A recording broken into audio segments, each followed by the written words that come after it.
El sermón se llama Identificando a líderes espirituales y estamos en la parte de carácter y ese es el mensaje número 4 de esa parte, porque esto es tan importante. Y vemos que hay dos pruebas. La primera prueba la vemos en el versículo 1 y la vamos a ver la próxima semana, Dios mediante, estamos yendo alrededor para volver a ese punto. Y es que en primer lugar, un líder espiritual, un pastor va a tener un llamado de Dios. Es un llamado interno. Dios es quien llama, Dios es quien capacita a un hombre para que tenga ese llamado ministerial. Ahora, podría haber un problema. ¿Cómo sabemos que ese llamado es un llamado interno verdadero? Si en realidad tiene este llamado de Dios, no es quizás que comió algo y le asentó mal y ahora está diciendo, bueno, yo creo que es un llamado de Dios. Es por eso que los versículos del 2 al 7 nos muestran que de la mano de ese llamado interno también hay un llamado externo, un llamado visible, que como iglesia nosotros tenemos la oportunidad de afirmar en aquellos que están diciendo que quieren ser pastores de la iglesia del Señor. Esta persona que tiene un llamado por Dios va ahora a mostrarnos que tiene en realidad ese llamado de acuerdo a la vida que vive.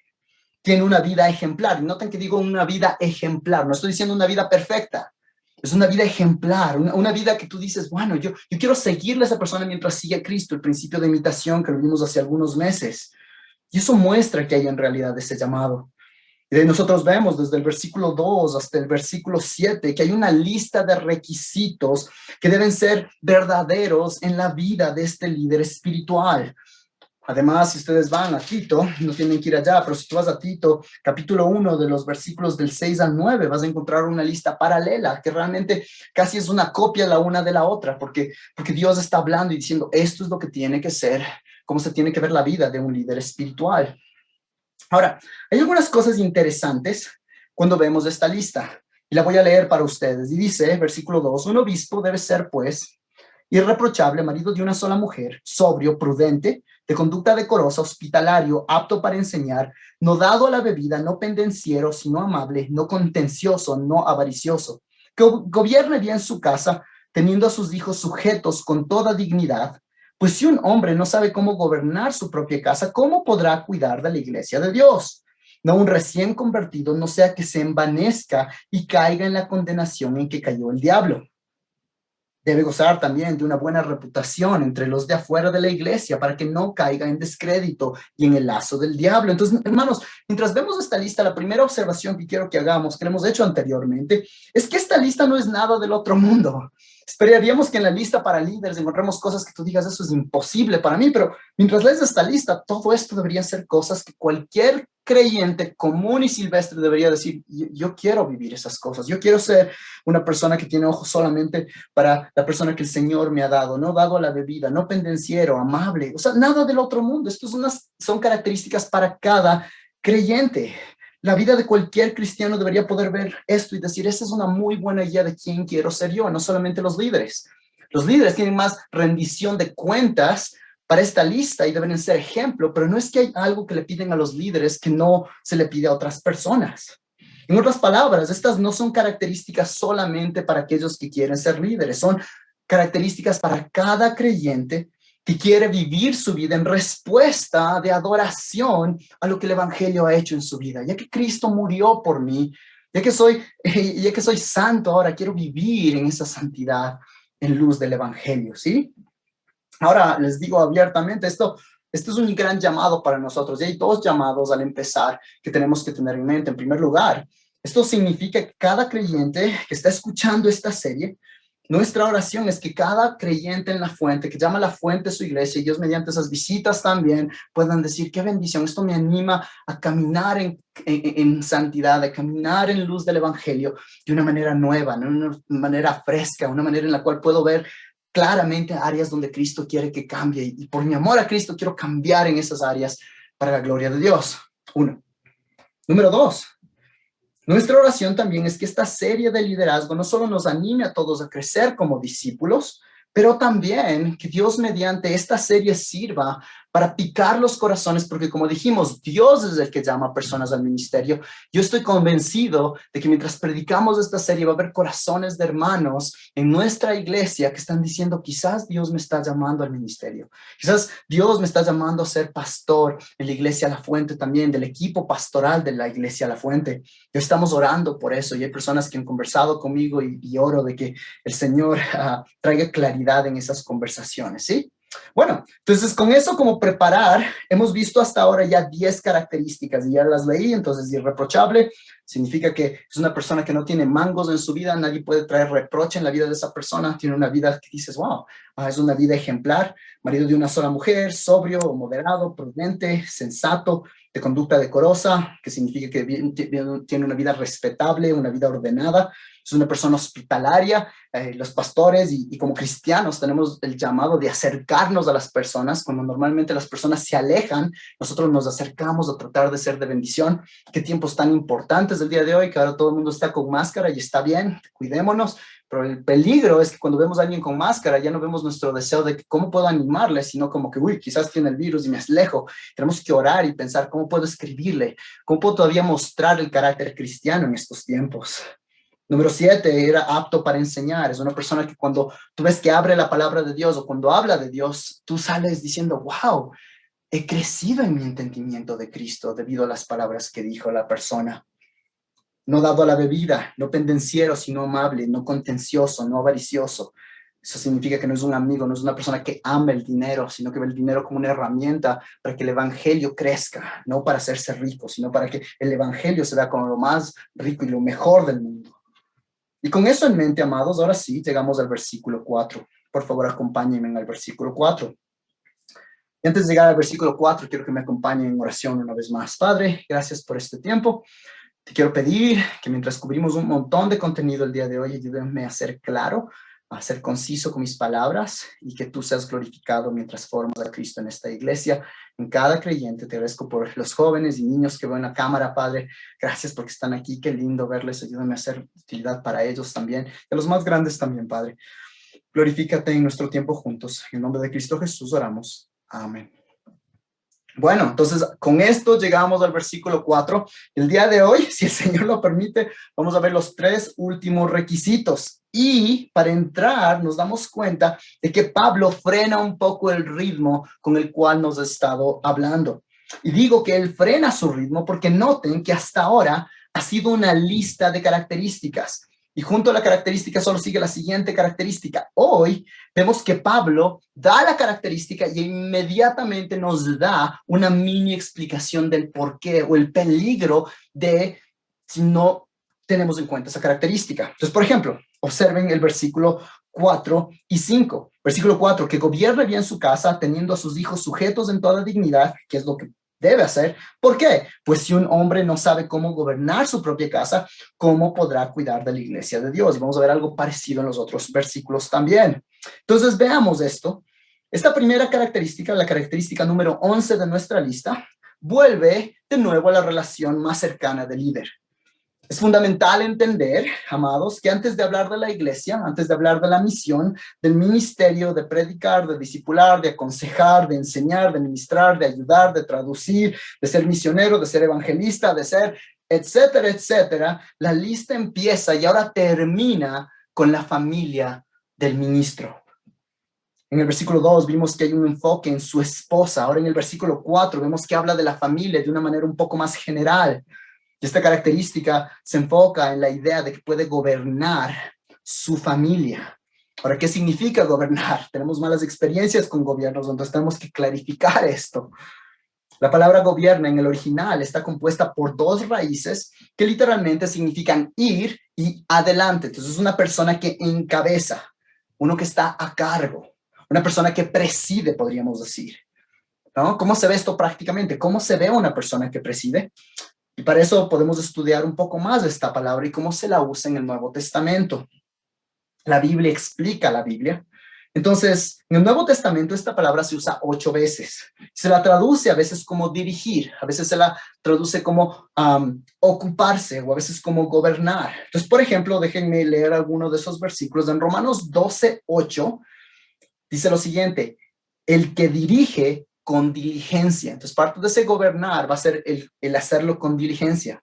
1 Tesalonicenses 5:12 dice, pero os rogamos, hermanos, que reconozcáis a los que con diligencia trabajan entre vosotros y os dirigen en el Señor y os instruyen. Si ustedes recuerdan las palabras que Pablo les escribe a la iglesia en Tesalónica, es de que él ha dado todo de sí. No solo les dio el evangelio, pero su propia vida. Él es como padre y como madre. Ves un cuidado, un amor. Y ese amor se ve en cómo él gobierna, ¿no? El que no es solamente ir y dirigir como un general, sino que hay un cuidado en esto. Finalmente, se usa la palabra ocuparse en Tito 3:8 y 14, hablando de las buenas obras. Ocúpense en buenas obras. Y noten, por favor, en el texto, en el versículo 4, que dice que gobierne bien su casa, buenas obras, bien su casa. La idea es de que lo haga de manera correcta. No solamente que funcione, pero que lo haga de manera correcta, de manera apropiada. Entonces, en luz de esto, podemos darnos cuenta claramente que este hombre que va a ser líder, especialmente en la iglesia, pero obviamente en proyección en cualquier área de nuestra vida, varones y mujeres, tiene que ser alguien que cuando gobierna, cuando cuida, lo hace con diligencia, lo ama, dirige con diligencia, dirige con cuidado, con comprensión, con amor, y que se ocupa en este trabajo y busca hacerlo bien de acuerdo a lo que la palabra de Dios dice, ¿sí? Entonces, eso aprendemos de la palabra en sí, pero el texto también nos muestra más de qué significa esto de gobernar. Por favor, acompáñenme con sus ojos. Y dice que sus hijos son sujetos con toda dignidad. Esa palabra para sujetos significa que son hijos que se someten a su papá, que son hijos obedientes, que son hijos que están bajo control. No son hijos perfectos, porque nadie es perfecto, pero son hijos que tú ves que muestran en ese hogar el diseño de Dios, donde los padres son quienes gobiernan la casa y no los hijos, que es un concepto que el día de hoy se está luchando mucho. Los hijos muestran eso. Pero noten además que no se termina con esta idea de que son sujetos a su padre, pero dice con toda dignidad. Por favor, observen en sus Biblias. Entonces, ¿qué significa con toda dignidad? Esta palabra se refiere a que lo hacen con reverencia, con santidad, con respetabilidad o con sobriedad. Esta palabra en realidad muestra una linda relación entre padre e hijos. Por el un lado, los hijos, sin ser perfectos, son hijos que muestran dignidad a su padre, cómo le tratan, ¿no? Cómo le ven a su padre, muestra esa dignidad. Pero del otro lado, el padre recibe obediencia de sus hijos, pero lo hace de una manera digna. No lo hace por intimidación, no lo hace con gritos, no lo hace con trato duro, porque puedes tener hijos que se someten, pero no se someten por amor, no se someten de una manera digna, sino solamente porque, wow, si es que no lo hago, me cae alguna cosa y no debería ser. La palabra de Dios dice en Efesios 6:4, y vosotros padres no provoquéis a ir a vuestros hijos, sino criados en la disciplina e instrucción del Señor. Es un padre que la manera del trato de sus hijos hace que sus hijos quieran obedecerle, que sus hijos tengan un amor por él, y eso trae un contexto de familia muy lindo. Entonces yo te pregunto, amado hermano, mientras las hermanas están en su estudio de mujeres, gloria a Dios por eso, amados, ¿cómo estamos, hermanos, en liderar a nuestros hogares? ¿Lideramos piadosamente en nuestro hogar? Nuestra vida muestra un deseo de proveer, no solo para las necesidades de la familia, que muchas veces eso ve, bueno, el papá lo que hace es proveer y a veces suena raro, pero el proveer y el cuidar también significa proveer amor, proveer cuidado, cuidado que significa cariño, amor, disciplina, tiempos de descanso, entretenimiento, tiempo. Entre todos nuestros hijos, ¿somos rígidos o somos permisivos? ¿Somos consistentes o somos inconsistentes con nuestros hijos? Eso obviamente incluye el cuidado espiritual. Somos nosotros como padres en nuestros hogares, aquellos que animamos a nuestra iglesia, a nuestra pequeña iglesia en nuestra casa, a orar, a leer la Biblia, a ir a la iglesia, a conectarnos el domingo. O es algo en lo cual la esposa tiene que picarnos, diciendo, oye, está de conectarnos hoy. Y esto obviamente no significa un mero nada más decir, bueno, entonces nos conectamos el domingo y lo hacemos. No es un general aquí, sino es que durante el día tú estás pensando cómo nos preparamos como familia para conectarnos a la palabra de Dios, para ir a la iglesia, ¿no? ¿Cómo puedo ayudar en la casa para estar preparados? Cosa que cuando llegue, por un ejemplo, a las 4:30 estamos listos para sentarnos juntos, ¿no? ¿Qué puedo ayudar? ¿Cómo tengo conversaciones con mi esposa mientras pensamos en este tipo de cosas. Es muy importante, amados, de que vivamos de esa forma. Aquí quiero hacer un pequeño paréntesis, hay mucho que tenemos que hablar el día de hoy, quiero ser cuidadoso con nuestro tiempo, pero quiero que me acompañen brevemente a Tito, capítulo 1, versículo 6. Aquí hay un tema que puede causar confusión mientras hablamos de esto de la familia. Y miren lo que dice. Si alguno es irreprensible, marido de una sola mujer, que tenga hijos creyentes, no acusados de disolución ni rebeldía. Si lo leemos, parecería que este texto añade una característica, no solamente dice que no sean acusados de disolución ni rebeldía, eso significa que obedecen, pero anteriormente dice que sean creyentes. El problema es que esta lista que vemos en Tito y en Primera de Timoteo tiene características en las cuales en gracia la persona puede crecer y madurar para poder decir, bueno, estoy creciendo para ser esa persona, madurando, pero como sabemos, Dios es soberano sobre la salvación.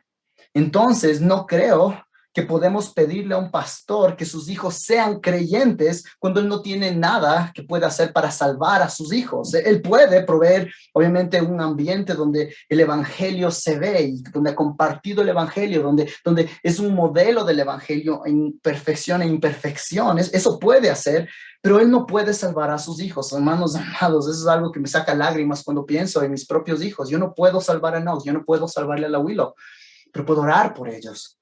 Entonces yo considero, y estoy de la mano de otros eruditos y muchos teólogos que opinan esto, que esta palabra aquí en el versículo 6, donde dice que sean creyentes, puede ser traducido como en otras partes de la Biblia. Esta palabra que se traduce creyentes en otras partes del Nuevo Testamento se la traduce como fieles o como dignos, y ahí sí va de la mano de lo que vimos anteriormente. Digno significa que en su comportamiento ellos están, como dice aquí en el versículo 6, no acusados de disolución ni rebeldía, ¿sí? Yo creo que eso es muy importante, ¿sí? Entonces, esto tiene todo sentido porque vemos que el punto es de que el pastor debería poder manejar su casa y tener ese tipo de relaciones en la casa, pero no podemos pedirle de que él salve a sus hijos porque no puede hacerlo, ¿sí? Una observación. Segunda observación, por favor. Y ahora sí podemos volver a 1 Timoteo 3. Noten, por favor, ahora sí el versículo 5. ¿Qué dice el versículo 5? El versículo 5 dice, pues, si un hombre no sabe cómo gobernar su propia casa, ¿cómo podrá cuidar de la iglesia de Dios? ¿Sí?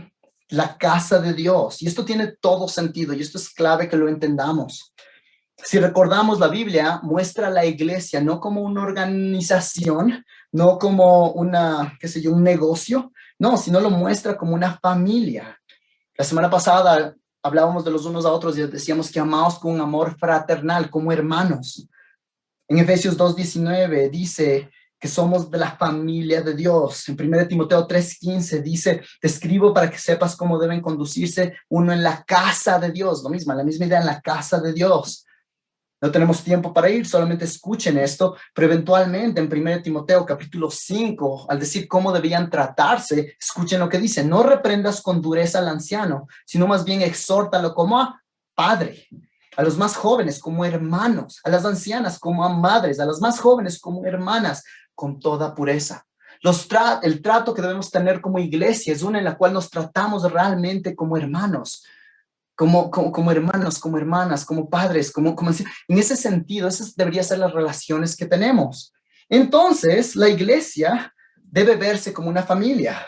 Entonces, algo interesante aquí también es que la idea de una iglesia, de una casa en la antigüedad, cuando se escriba esto, un erudito dice que seguramente no era nada más que era el papá, su esposa y los hijos, no, sino seguramente habían también siervos ahí, también seguramente había familia extendida.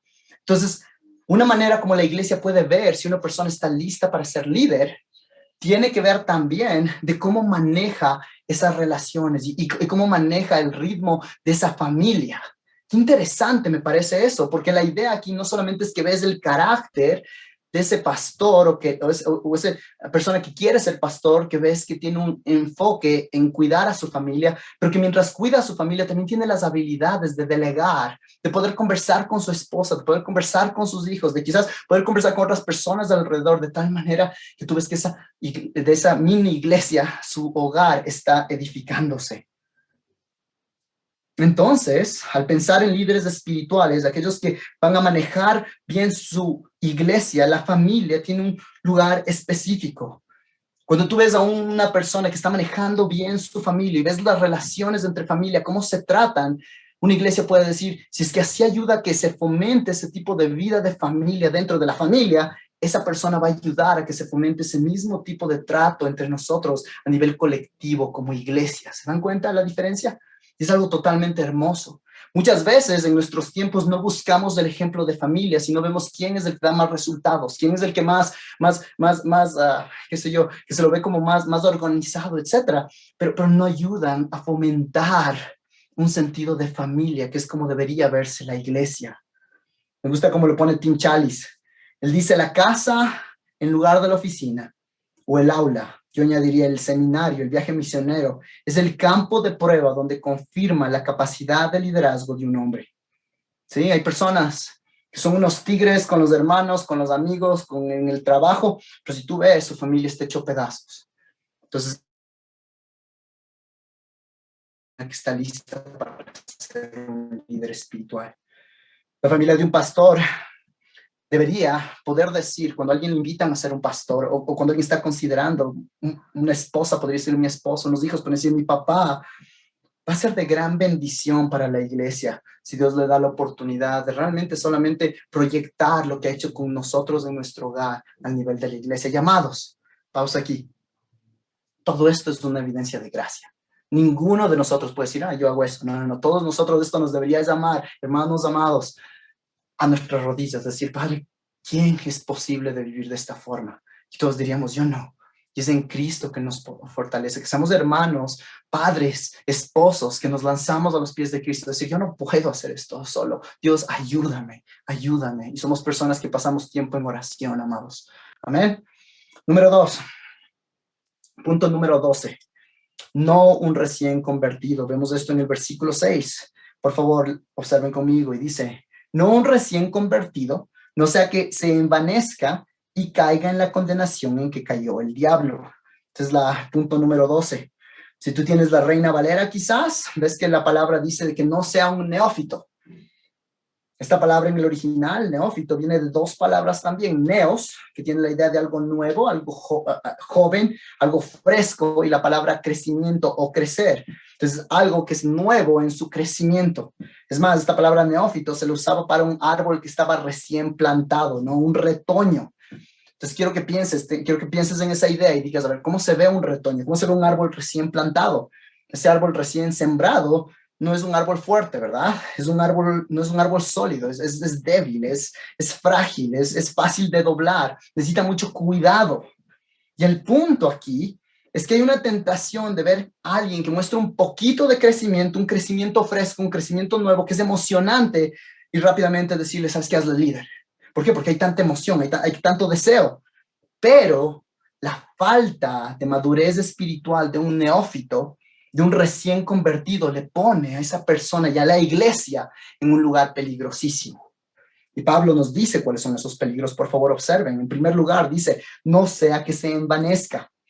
Esta palabra envanezca se traduce literalmente como estar envuelto en humo o hinchado. Un creyente inmaduro se lo pone como líder, puede caer en un orgullo al verse en autoridad, decir, wow, mira, soy autoridad, ahora las personas vienen para mí para consejo, wow, y me llaman, ¿no? Y están, ¿qué opina usted, pastor? Uf, qué bien. Y ves cómo se llena, cómo se hincha. Y aquí el punto, amados, no es que no es útil. El hermano puede ser útil. El hermano es más, con la juventud realmente se asocia un sentido de fortaleza a veces, ¿no? De energía. Tienen más tiempo, ¿no? Ahora en este tiempo hay capacitaciones pastorales y seminarios y libros y se leen todos los libros porque tienen eso. Pero el problema es que esta persona todavía tiene todo eso en la cabeza, quizás ni siquiera todavía bien plantado en la cabeza, pero no ha caído todavía hasta su corazón, donde ahora hay una convicción basada en eso que entiende. no solamente en su corazón, pero no ha caído todavía a sus manos de maneras prácticas, donde sabe cómo ministrar con esas verdades de manera práctica en la vida de una iglesia. Pero ahora ya que es líder, ahora tiene que proteger esa perspectiva, ya le pusieron como líder, entonces ahora en vez de decir, sabes que no estoy listo, lo que va a hacer es tratar de protegerlo, y eso es orgullo. Y ese orgullo lo ciega a una falsa percepción de espiritualidad y ha sido erróneamente afirmado. Y por favor noten cuál es el segundo peligro. Dice, no sea que se envanezca, y después dice, y caiga en la condenación en que cayó el diablo. Y caiga en la condenación en la que cayó el diablo. Obviamente, el diablo no puede condenarle, el diablo no tiene ese poder, pero el punto aquí es que el neófito en liderazgo puede caer de la misma manera que cayó el diablo. ¿Recuerdan quién era el diablo? ¿Quién era Lucifer? Lucifer, ¿sí? Un diccionario teológico me gustó. Se dice, Lucifer, antes de haberse rebelado en contra del Señor, era el ser angélico de mayor expresividad. Nadie era superior a él. Tenía un trabajo increíble de adorar, de ser el líder de los adoradores de Dios. Y en vez de decir esto es increíble, lo que hace es que se llena de orgullo y dice, ahora yo quiero ser igual que Dios. Él quiso ser igual que Dios y en ese esfuerzo él cae y ahora quiere jalar a otros, en especial a aquellos que no estaban listos para ese liderazgo, que no tienen esa madurez a esa misma suerte. Amados, en el liderazgo, en el ministerio, yo diría, hay una gran tentación. Hay una tentación de no solamente querer servirle a Dios para que Él sea glorificado, sino servirle a Dios para yo creerme en el Dios de las personas donde ellos me necesitan a mí. No servirle a las personas para la gloria de Dios, sino para que personas vean qué buena gente que soy. Mira cómo ayudo. No servirles como siervos a las personas y a Dios, sino servir con la oportunidad de ojalá eso llene ese espacio en mi corazón donde estoy buscando algún tipo de identidad, de autosignificancia. Y eso es peligroso, en especial para una persona que es inmadura en la fe.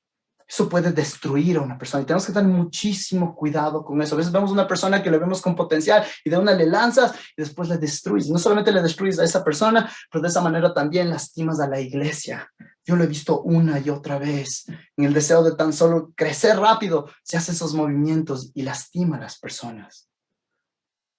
Ahora, antes de seguir adelante, hagamos dos consideraciones importantes también de este punto. En primer lugar, por favor, noten de que habla de no un nuevo convertido, pero no nos dice una fecha, no nos dice un tiempo. Dice, ok, deja que crezca 3 años, 4 años, 5 años, 6 años. Ahora sí, ponle de líder. No habla de esa manera. Es más, Pablo está hablándole a Timoteo aquí y dice, no permita que nadie menosprecie tu juventud. Yo tengo eso puesto, si ven el otro lado, enfrente de mi escritorio, ese versículo ahí, porque la idea no es edad, sino es madurez. La idea no es que tienes que llegar a una edad específica, sino que has tomado en serio tu caminar con Cristo y lo que el Evangelio hace, y por eso estás buscando ser alguien que personas pueden imitarte en gracia. Yo recuerdo, amados, cuando yo fui a la universidad, yo pensé que era muy maduro, yo que era muy espiritual, ¿no? Yo había ayudado en misiones, yo venía desde el Ecuador, me había ido hasta las montañas del Cotopaxi a ayudar en misiones, había traducido, había ayudado, soy hermano mayor, soy primo mayor, ¿no? Además de eso, yo tenía en los Estados Unidos yo un trabajo, yo ya me pagaba mis propias cuentas, yo tenía mi propio departamento, yo pagué mi propio carro, todas las cosas una maravilla. Yo llegaba a la universidad y era mayor, más o menos con 4 años de la mayoría de los otros compañeros que entraron a la universidad, porque fui después. Y fue un balde de agua fría. Al llegar me di cuenta de que no solamente porque tenía más edad y más experiencias, eso me hacía automáticamente una persona más madura, pero había personas mucho menores que mí que habían tomado la Biblia mucho más en serio, que habían dicho, estas áreas yo necesito crecer, y su vida espiritual, su manera como interactuaba en especial, amados, con su corazón, era muy distinto a lo que yo, y empecé a ver raíces de orgullo y de envidia y de cosas así, que me di cuenta de que yo les había dejado crecer y mostraban inmadurez. Esta es una forma, otra forma a veces, no solamente que ves a alguien que es más maduro y que no debería ser más maduro, pero la segunda a veces es en una pandemia, es que tú te crees muy maduro y nos creemos muy maduros y en medio de una pandemia, de situaciones adversas a nuestro alrededor, esas situaciones exprimen nuestro corazón y empezamos, reaccionamos de manera maduras. Y es una evidencia y gracia del Señor que nos permite ver esas cosas para llegar y pedirle, Dios, ayúdame. Ven madurez en mi corazón, cómo respondo a las cosas. Gloria a Dios que Él nos permite. Una persona lo pone de esta manera: tiempo no es igual a madurez, pero madurez siempre va a requerir tiempo. El día de hoy quizás el Señor te ha mostrado y te está mostrando áreas de inmadurez en tu vida. No dejes para mañana. Di: Dios, hoy empiezo con eso, en gracia, ¿no? Por eso nos encanta el curso de consejería bíblica. Mire esas áreas y di: ok, ¿cómo está? Y no solamente, qué lindo, amén, qué lindo lo que enseñan, sino realmente decir: ¿cómo se ve esto en mi propia vida? En segundo lugar, algo muy interesante, también vamos a compararlo otra vez con Tito. Quiero que lo leas en algún momento, pero si tú comparas la lista aquí en Timoteo con la lista que tenemos en Tito vas a ver que la lista es muy parecida a la que vimos anteriormente, como vimos hace un ratito, pero en Tito no vas a ver esta característica. En Tito no vas a encontrar que dice no un recién convertido. Y personas dicen: ¿y por qué no hay esa característica en la lista de Tito? ¿Por qué a Timoteo, pastor de Éfeso, le está diciendo no un neófito, y a Tito, que está plantando iglesias en Creta, no le dicen no un neófito? ¿Por qué, amigos? Lo que ocurre es que en Éfeso hay un nivel de madurez más alto de lo que encontramos en la isla de Creta, donde está Tito. Éfeso es una iglesia de más de 10 años, seguramente entre 12 y 15 años se considera. Entonces, cuando tú buscas un pastor, pastores, líderes, ancianos para la iglesia de Éfeso, necesitan ser lo suficientemente maduros para manejar el tipo de situaciones que una iglesia de esa edad tiene. En Creta, para Tito, la iglesia en Creta era realmente nueva. No puedes pedirle a Tito, decirle, bueno, no un recién convertido. ¿Por qué? Porque toda la iglesia está llena de recién convertidos. Lo único que puedes decirles: estas son las otras características, y el líder espiritual aquí tiene que estar más adelante, obviamente, que el resto de personas, pero no vas a encontrar una persona muy madura porque todos son nuevos en la fe. No tenemos mucho tiempo de meternos en este tema, pero esto es algo muy importante en nuestro país y muy importante para nuestra iglesia. Cuando empezamos a hablar de esfuerzos misioneros, de plantación de iglesias, que es algo que nosotros queremos hacer en el futuro, es ayudar a plantar iglesias. Esta es una pregunta clave. ¿Son las iglesias en nuestro país, somos como La Fuente, más como Éfeso o como Creta?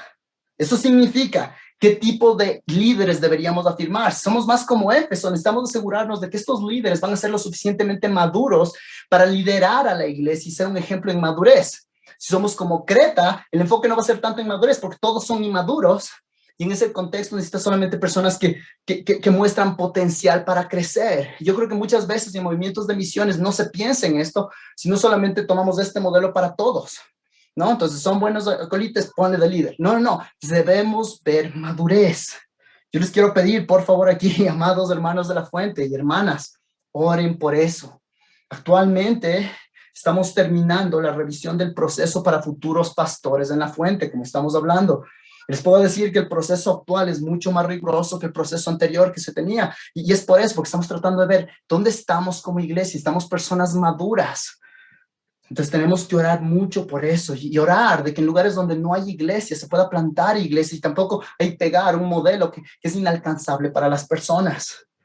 Entonces, muy importante. Ahora, de manera práctica, te pregunto y me pregunto a mí mismo: amado, ¿cómo estás en tu madurez espiritual? ¿Estás buscando crecer intencionalmente? ¿Estás buscando decir: Dios, ¿en qué áreas tú en gracia yo quiero que me muestres para yo buscar crecer en gracia? No es por un mandato, sino es de que tú eres tan hermoso y necesito crecer en la imagen de tu Hijo amado, en disfrutar a Cristo y formar a Cristo en esas áreas.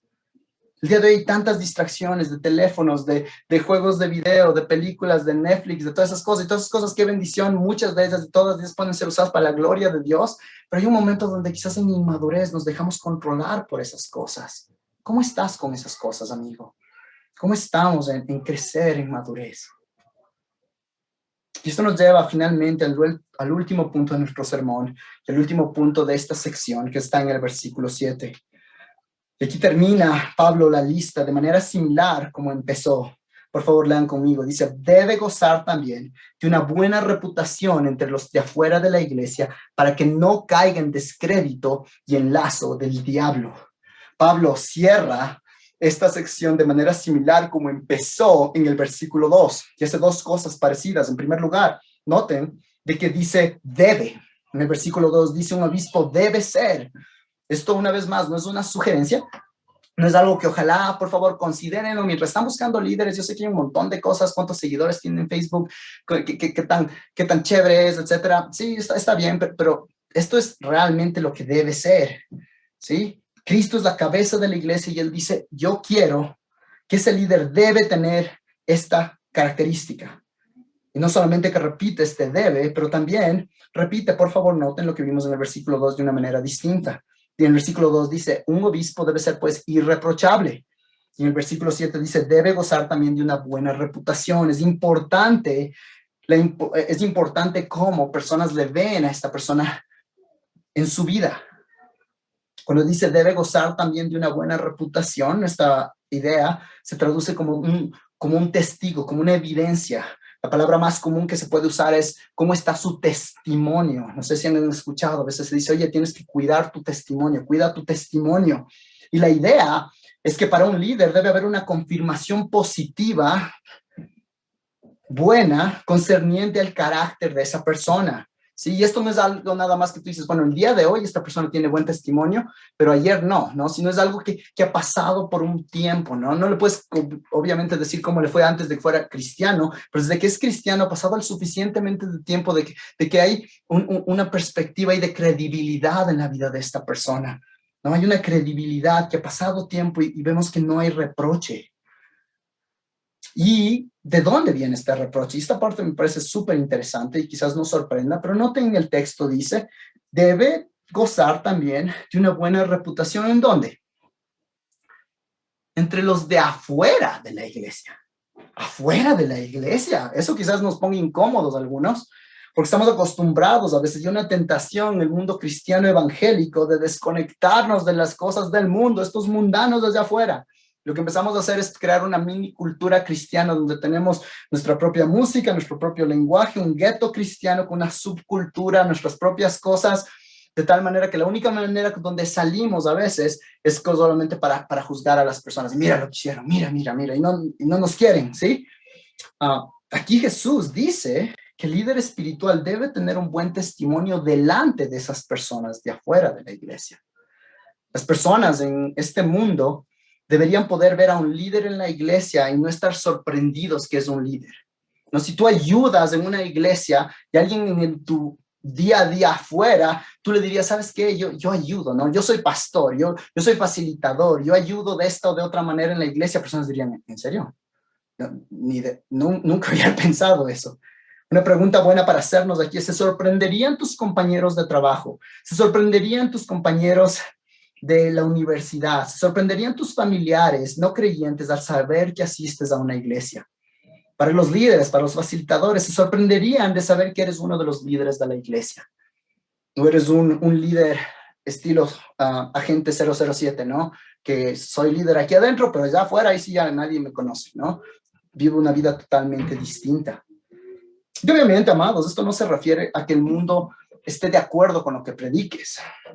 Muchas veces el mundo no va a estar de acuerdo con tus convicciones, a veces inclusive pueden tener una perspectiva antagonista en contra tuya, pero si tú pones la religión a un lado y tú les dirías, ok, pongamos eso a un lado, tu vida, tu testimonio, la manera como tratas a las personas dirían, no, es linda gente.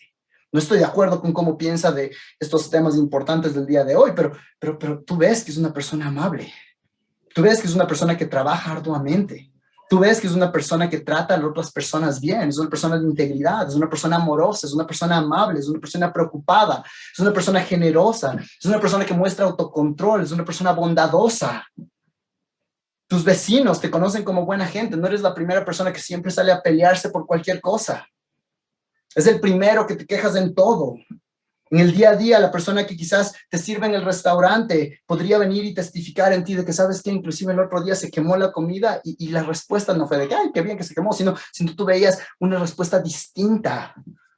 Cuando manejas, ¿no? ¿Cómo tratas a otras personas?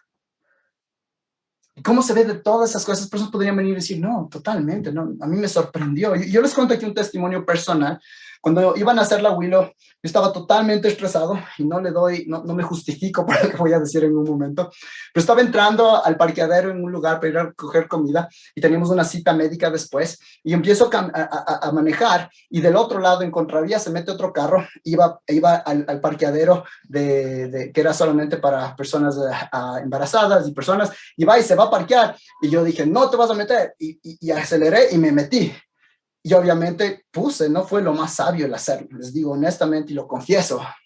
Y después la persona, ¿cómo vas a hacer eso? Exacto. Y yo dije, bueno, pero yo estoy en lo correcto, pero no fue la mejor manera. Y después de eso el Espíritu Santo puso en mi corazón tanta convicción y dije, no era necesario hacer eso. No solamente por cuidado de mi familia, pero dos, porque ¿qué testimonio es eso? Y les cuento algo increíble, es que yo obviamente vivo enfrente de la iglesia, entonces normalmente no manejo a la iglesia, pero esa semana tuvimos que hacer algún domingo y volví en el auto para parquearme y de ahí ir a la iglesia. Y en el momento que parqué había un carro igualito al de este señor parqueado al lado mío, el domingo. Yo dije, no puede ser, esa persona está aquí en la iglesia. ¿Qué va a decir? ¿Qué va a pensar de mí? Y me di cuenta de que, wow, qué tenaz hubiera sido, no era esa persona, obviamente, pero al final me puse a pensar, ¿qué tipo de testimonio iba a ser? Que yo hice eso, le lancé el carro el miércoles, creo que fue, y el domingo iba a predicarle la palabra. Muchas veces nosotros no pensamos en esa oportunidad que el Señor quizás nos dé de compartir el evangelio en otro contexto con esas personas. Y hermanos, tenemos que tener mucho cuidado con eso. Amados, una gran crítica a la iglesia es que somos unos hipócritas. Y en cierta manera, sí lo somos. Parte de nuestro llamado y parte de nuestro testimonio como creyentes es que es por la gracia de Dios que nos dimos cuenta que somos unos terribles pecadores en necesidad de un Salvador. Yo abiertamente confieso de que sí, voy a ser en muchas ocasiones un hipócrita porque no digo que soy perfecto, soy todavía una persona que está en gran trabajo por nuestro Señor en moldearme a la imagen de Cristo. Yo necesito un Salvador y no soy perfecto, pero al mismo tiempo esa gracia de Dios me está transformando. Me está haciendo más como Jesucristo, me hace luchar en contra de mi pecado. Esa gracia que me salva es la gracia que me transforma y que me está cambiando en todas las áreas de mi vida, de tal forma de que es imposible de que yo sea una persona distinta en el trabajo, en la iglesia, que sea en el día a día. Es imposible tener una persona que en la iglesia es una persona y fuera de la iglesia es otra persona. De manera similar a lo que dijimos con la familia, la prueba para un líder espiritual no es que es lo que hace el domingo, cómo ayuda el domingo, sino cómo trata a las personas de lunes a lunes, en su trabajo, mientras maneja, mientras trata a otras personas. Y aquí otra vez, Pablo dice cuál es el peligro de no ver esto. Pablo dice, para que no caiga en descrédito y en el lazo del diablo. Otra vez vemos dos partes y vamos a empezar desde atrás para adelante en esta vez. Dice, y que no caiga en el lazo del diablo. Ese lazo se traduce literalmente como una trampa. Normalmente se usaba para una trampa para cazar aves. Es una imagen que muchas veces la Biblia usa para describir el peligro de la tentación. Caemos en las trampas de la tentación. Y quiero que recuerden, caemos en la tentación, en la trampa de la tentación. Hay una trampa, pero también, primera de Pedro 5:8 dice que vuestro adversario, el diablo, anda en acecho como león rugiente buscando a quien devorar. Está en cacería. El león está buscando, está poniendo trampas para que nosotros caigamos. Llamados, el demonio tiene muchísima experiencia en poner trampas, en poner situaciones súper difíciles para nosotros. Desde Adán y Eva hasta Pedro, hasta tú y yo. El demonio sabe cómo poner trampas que se ven totalmente increíbles para nosotros. Primera de Juan 2:16 dice que la pasión de la carne, la pasión de los ojos, la arrogancia de la vida, el demonio sabe específicamente cómo poner algo para que tu carne diga eso es lo que yo necesito y no importa qué va a pasar, yo quiero eso. La pasión de los ojos es yo necesito verme de esta forma. La arrogancia de la vida es si tan solo soy esto de acá, ahí sí voy a ser feliz. Y el demonio es buenísimo en poner eso delante tuyo de una manera tan sutil como ángel de luz y hacerlo ver como una gran idea. Y después, como dice, por favor noten, para que no caigas en descrédito o en reproche. Esta palabra tiene la idea de caer en reproche, en burla, en insulto, en deshonra. El demonio es pilísimas. ¿Qué mejor manera de atacar la obra de Dios que el hacer que un líder, que un creyente traiga una mala reputación por su pecado a la obra de Cristo. He visto tantas veces que personas dicen, no, ¿sabes qué? Sí, pero ¿qué pasa con esos pastores? ¿Y qué pasa con esos misioneros? ¿Y qué pasa con esa situación? Y es verdad. Un pastor en un libro de liderazgo lo pone de esta manera. Si un pastor anciano tiene reputación entre los no creyentes como empresario deshonesto, mujeriego o adúltero, la comunidad no creyente tomará nota especial de su hipocresía. Los no cristianos dirán, él actúa de esa manera y es un anciano de la iglesia. Lo ridiculizarán y se burlarán de él. Se burlarán del pueblo de Dios, hablarán de él y generarán muchos chismes siniestros. Ellos plantearán preguntas difíciles y embarazosas. Será desacreditado como un líder cristiano y sufrirá vergüenza e insultos. Su influencia para el bien será arruinada, pondrá en peligro la misión evangelística de la iglesia. El anciano ciertamente se convertirá en una carga para la iglesia y no será un beneficio espiritual. El evangelismo mismo está en juego, ya sea en la conciencia o en la hipocresía de sus líderes. Qué increíble. Entonces, amados, unas aplicaciones prácticas antes de llegar a nuestra conclusión. En primer lugar, como creyentes, este llamado nos hace acuerdo que tenemos que tener vidas donde vemos al diablo como un león rugiente y no como un gatito con el cual jugamos a veces y uno que otro rato se eriza y te rasguña. Está deseando matarte. Como creyentes tenemos que acostumbrarnos en crecer, en caminar con prudencia, sabiendo que el demonio está tratando de hacer para poner deshonra a Dios. Entonces tienes cuidado de cómo caminas. Inclusive las cosas abiertamente pecaminosas, o inclusive cuando personas te lastiman a ti, ¿cómo vas a responder? Número 1. Número 2, oramos para que el Señor siga levantando líderes de nuestra iglesia. Tenemos queridos hermanos y hermanas que están facilitando de varias formas. Hermanos amados, si tú tienes un llamado a estar en liderazgo, tienes que tener especial cuidado. Este texto infiere de que León está buscando en primer lugar a aquellos que están en liderazgo. En las guerras anteriormente, tú tenías uniformes distintos entre los soldados rasos y los soldados que eran generales o eran comandantes. Y normalmente los enemigos decían, tienes que buscar bajarte uno de esos líderes. Como creyentes, líderes, que estás en el ministerio, tienes un blanco en tu espalda más grande. Tienes que tener mucho cuidado con eso. Y eso además te lleva a que ores por tu propia vida, amados. Yo les digo personalmente, a mí me encanta hablar con ustedes y a veces me escriben y yo les digo, pero por favor, ora por mí. Me dicen, yo siempre oro por ti. Y yo les pido, amados, ustedes tienen que estar orando por los líderes en su iglesia. Que el Señor los proteja. Amados, qué increíble el ver de estas características. Y creo que para cada uno de nosotros lo que nos tiene que hacer es llevarnos a las rodillas, decir, Dios, ayúdame, yo no puedo hacer esto solo, pero en gracia voy a buscar serte agradable porque tú te lo mereces. Es por el evangelio. Entonces, les había comentado al principio de este lugar en las montañas ecuatorianas.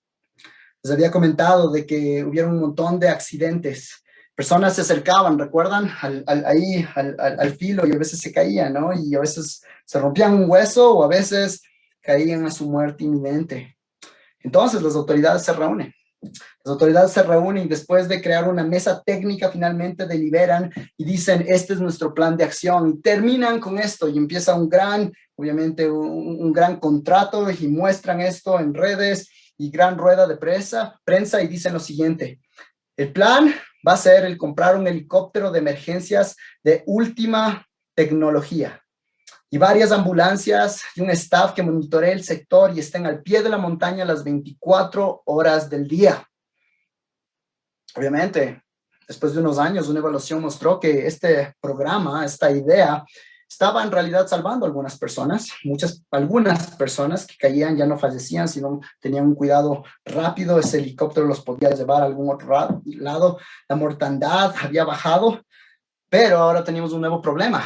Y el problema era que las reparaciones y el mantenimiento del helicóptero y el tratar de mantener a tantas personas durante las 24 horas del día por 7 días a la semana les salía carísimo y no era sostenible.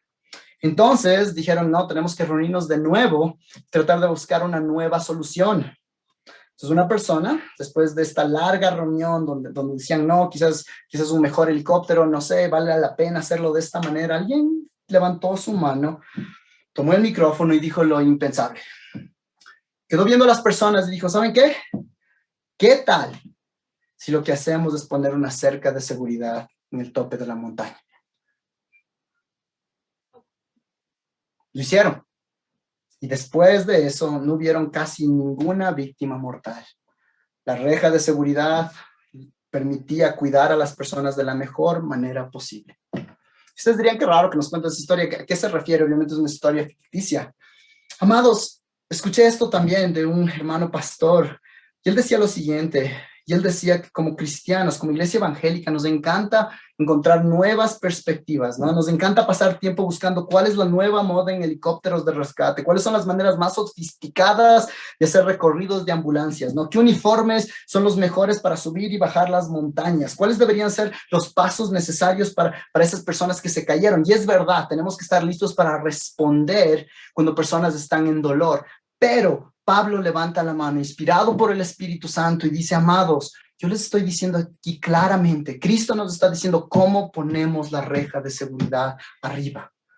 Muchos de los problemas del día de hoy, como empezamos esta serie, hablar de abusos en el liderazgo, de hablar de muchas personas que han sido lastimados por la iglesia, de cosas inclusive en nuestro propio país que han salido en las noticias, de que personas que ahora están prófugos por la ley, después de abusos, de cosas así, personas dicen, ¿y ahora qué hacemos? Nos ponemos a hablar de todo eso. ¿Qué tal si tomaríamos en serio lo que Dios dice que tenemos que ver cuando vemos a un líder? Y eso nos ayudaría de gran manera, amados.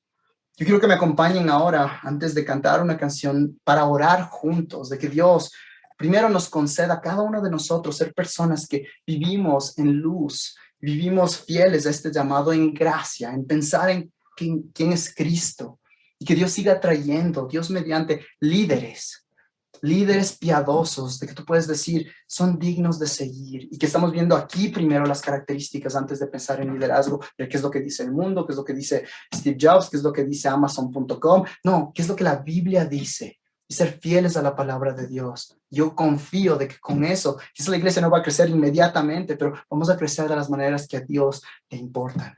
Estoy emocionado por lo que Él va a hacer. Oremos juntos, amados. Padre, gracias por este tiempo, gracias por tu palabra. Padre, que como dijo una querida hermana, solito.